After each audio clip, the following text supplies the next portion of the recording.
Jeff here from Retro, Rare, and Rad, and today I want to talk to you about board games. Recently decided to add board games to my inventory.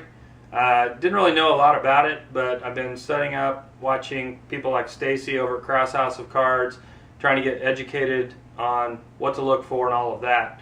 But for me, really the best way to learn is to jump in with both feet. So I've been hitting the thrift stores, looking for board games, trying to do my research, see what I can do. So if you're looking for expert advice on board games, you need to go check out Stacy at Cross House of Cards or some of the other YouTubers that are experienced in that. But if you want to see how a newbie does it and you want to see what you can do with really little experience, you're at the right place. So I'm going to go through everything I found. I'm going to tell you what I paid for it. I'm going to tell you what I hope to get out of it. And hopefully you'll learn a few things and learn along with me. So hope you enjoy it. So before I jump into the board games, I want to announce the winner of my 100 subscriber contest.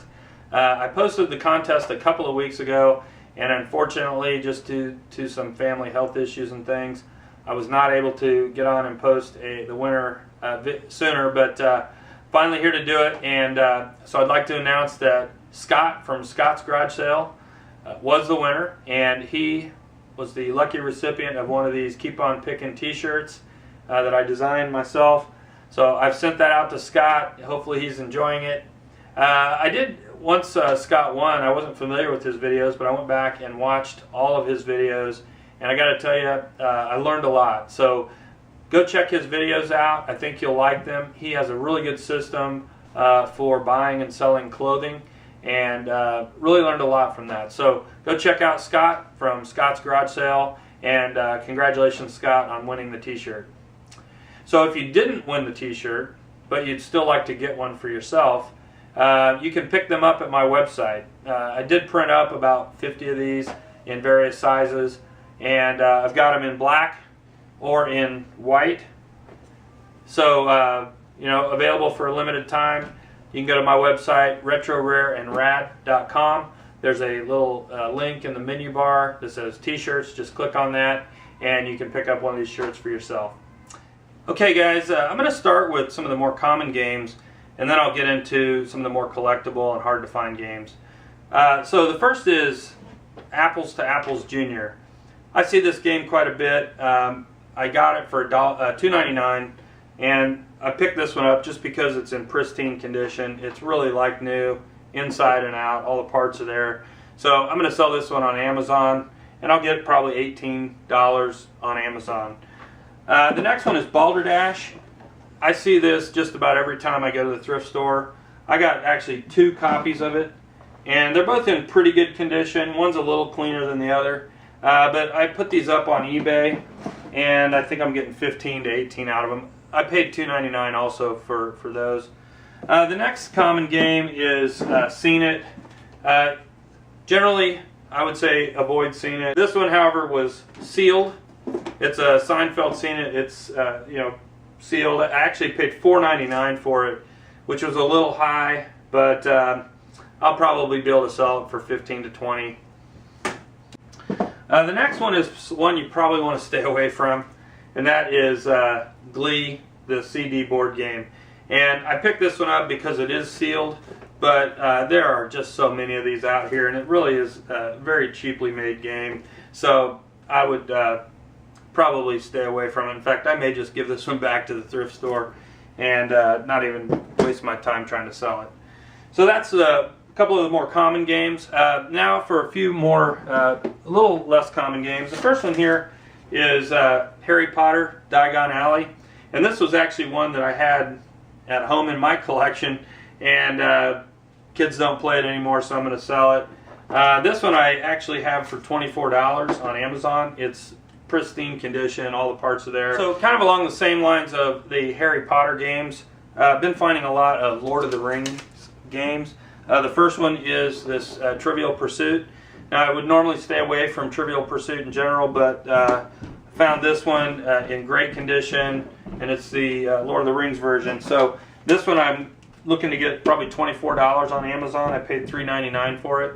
So definitely one to pick up. The next one is an even better deal, and this is Lord of the Rings Risk Trilogy Edition. And this one is also in very, very nice condition, and I expect to get probably $75, $80 on Amazon with this one. So great buy. I would definitely, if you can find this one, pick it up.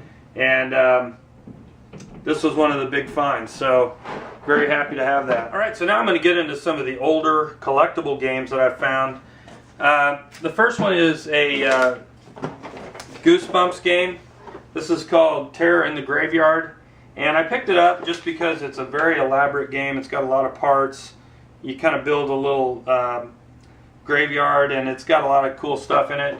Now, it's probably not a great find. I'll probably sell it for $12. I thought maybe I'd do a little bit better, but unfortunately, it's just not selling that great. So, not a great find. I think I paid $4.99 for it. So, probably next time wouldn't pick this one up. Alright, so now let's get into some of the older games that I found. One is this Battlestar Galactica game from 1978. And the reason I picked this up is I just thought the graphics on the outside looked really cool. The game itself isn't all that interesting, but I like the graphics. But unfortunately for this one, I paid $4.50 for it, and it's probably only worth $12 to $15 in this condition. So not a great find, but I learned something in the process. Now the next one is old game, but it's a little more interesting. This is the Voyage of the Dawn Treader, which is a Chronicles of Narnia game. And this one is in excellent condition. The box is all perfect. Everything's there. It's got a really cool looking board with it. So this one, I'm not really sure what it's worth. There really haven't been any selling on eBay that I can find. So if you know anything about this game, want to give me some advice on it, I would really appreciate it. Now this next game goes back to 1960, and it's a game called Trade Winds by Parker Brothers, and it's a kind of a pirate themed game. It's called the Caribbean Sea game, and I just love the graphics on the outside of this box.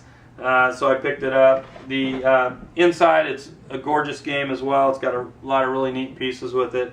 So I'm not really sure what it's worth. I think I can get probably $25 out of it, but it's in not great condition. Some of the corners are messed up, but it is complete. So I think I'll do okay with that. This one I paid $1.99 for, so really can't go wrong at that price. So another game is Risk. This is a 1998 version. There's a lot of different versions of this out there. I showed you earlier the Risk Lord of the Rings game. This is just a standard edition. The reason I picked this up is it's in pristine condition. Inside and out, all the parts are there. Really, really nice condition game. So I figured can't really go wrong with it. I probably will get 15 to 20 out of this one, but we'll see. So the next set of games I'm going to show you are the war-playing simulation games. This one, Axis and Allies. This was huge when I was growing up. This came out in 1987. I paid $3.99 for it, and unfortunately it's in pretty poor condition. The box is caved in. All the parts are there though, and inside it's in great shape. So this one I may part it out and sell individual parts out, or I may just sell it complete. I'd say in this condition, probably less than $50, maybe $40. All right, so the next set of games are some Avalon Hill World War II strategy simulation games. And these, if you're not familiar with Avalon Hill, they make some pretty intricate hobby type games. And I think, from what I've heard, they're always good to pick up. Now, I've seen a few out there, but I was really lucky. Walked into a thrift store and I found all 4 of these games. They were actually spread throughout the store. So I was on a hunt to try to find all of these that I could, and I found 4 of them. They're all in excellent condition. I'm sure they all came from the same place. And I'm very happy to have them, especially for what I paid, $1.99 each. So I have $8 in the set of 4. And they're all really nice condition. The first one here is called Tactics 2, and this is from 1961. Great condition. The next one is called Stalingrad, and it is 1963. Then I have the Battle of the Bulge, and it's from 1965. And the last one is called War at Sea, and it's from, I think, 1976. All of these games kind of work in a similar way. They have a lot of parts, big layouts, maps, a lot of instructions, so they are very, very intricate, detailed games, and they can fetch a pretty good price. What I've done with these, I've actually bundled them together just because it was really difficult to try to hone in on the price for all of these. They're kind of all over the board. So I bundled them together. I'm going to sell all 4 of these games on eBay for $99, including shipping. So I've got an $8 investment. Could make up to $100 on it. I would say, that's something that I'm pretty happy with. All right. So the next game is kind of unusual. When I saw this in the thrift store and I picked it up, it weighs a ton. So I thought, this must be something special. It's got a lot of parts to it or something. So, but it's called Cash Flow, and it's a game. It's kind of an educational game that teaches you about finances and all of that. It's made by the guy that wrote the book called Rich Dad Poor Dad. I think this one I will probably get $50 out of, and I paid $1.99 for it. So, not a bad deal. All right, the last thing I'm going to show you is the find of the week. This I found at the same thrift store that I found all of the Avalon Hill games, and I spotted this from across the room, and I made a beeline for it because I knew this was something special when I found it. This is Starfarers of Catan. If you know about the Settlers of Catan, it's a very, very popular hobby game. This is kind of a expansion of that. It follows the same kind of gameplay concepts, but it's a much more elaborate game. This game has all kinds of parts on it. It has these little rocket ships. It has just this beautiful playing field and all kinds of cards and everything. Very, very heavy, very substantial, very intricate game. This one goes for about $140 in this condition. So I've actually got it listed right now on Amazon for $150. We'll see. I might have to go down a little bit, maybe down to $125 or so.